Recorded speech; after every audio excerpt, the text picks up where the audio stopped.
ठीक है, तो अब हम चलेंगे क्वेश्चन नंबर 5 पे।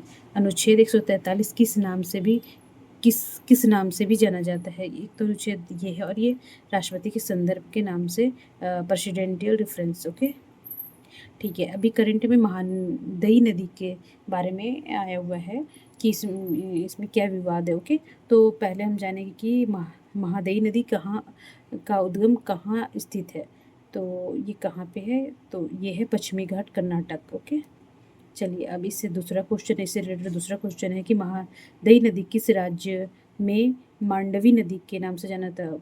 इसको कर्नाटक में तो ये महादयी नदी के नाम से जाना था। ठीक है, अब इसी नदी को मांडवो नदी कहाँ जाना जाता है, किस राज्य में जाना जाता है? तो इसका ऑप्शन सी हो जाएगा, गोवा।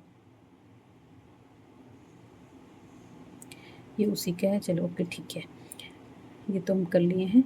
ठीक है, तो अब ये नदी से संबंधित तीसरा क्वेश्चन है कि महादयी नदी जिस जल विवाद मुख्यतः किन दो राज्यों के बीच है? तो महादयी नदी जल विवाद मुख्यतः किन दो राज्यों के बीच हो गया? एक तो हम मंडोवा नदी के गोवा हो गया और कर्नाटक। ठीक है, तो ऑप्शन बी हो जाएगा, गोवा और कर्नाटक। अब कौन सी परियोजना महादयी नदी जल विवाद का केंद्र बिंदु बना हुआ? अब जहाँ ये विवाद है तो उसका रीजन भी तो होगा ना कि ये मांडवी नदी अभी सुर्खियों में क्यों आया। तो इसका ऑप्शन इसमें परियोजना बन रही है जो मांडवा, गोवा का मांडवा, और उसका महादयी नदी कहाँ जाना जाता है? कर्नाटक में। ठीक है, तो इसका ऑप्शन क्या हो जाएगा? तो कौन सी परियोजना महादयी नदी जल विवाद की केंद्र बिंदु है? तो ये है कालसा मांडूरी नाला परियोजना। ओके, ठीक है, चलिए अब आगे बढ़ते हैं। अब हम देखेंगे कि गंगा गंगम लेक यानी चोल गंगम झील किस राज्य में स्थित है? तो ये है तमिलनाडु में। ओके, चलिए आगे देखते हैं। अब चोल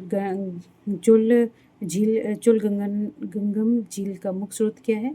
तो ये हिम नदी से निकलता है। ठीक है, अब एक एक टाइफून बोली, जैसे कि जापान में, चाइना में ये टाइफून बोला जाता है, जो यहाँ पे लू चलती है ना, तो वहाँ लू तो नहीं कहेंगे, मतलब कि एक तेज हवा, तूफान बोलते हैं, जो हमारे शायद इंडिया में तूफान बोलते हैं उसको। तो ये टी 10 संकेत किस जगह पर जारी किया गया था, जहाँ यह सबसे उच्च चेतावनी होती है? तो ये कहाँ किया था? हांगकांग में। ठीक है, अब हम टी 10 टाइफून टेस्ट संकेत का मतलब क्या होता है? अब टाइफून तो नाम दिया जाता है जब हवाओं का स्पीड बहुत ऊंचा हो। ठीक है, मतलब कि 100 से अधिक हो, जैसे कि यहाँ पे ऑप्शन हो जाएगा सी, हरिकेन शक्ति हवाएं 118 किलोमीटर पर आवर से अधिक जब हो जाता है तो उसे टी 10 टाइफून संकेत नाम दिया गया है। ठीक है, अब देखिए, अब 23 था, आज 24 है और कल 23 था, तो 23 जुलाई को कौन से दिवस के रूप में मनाया गया है?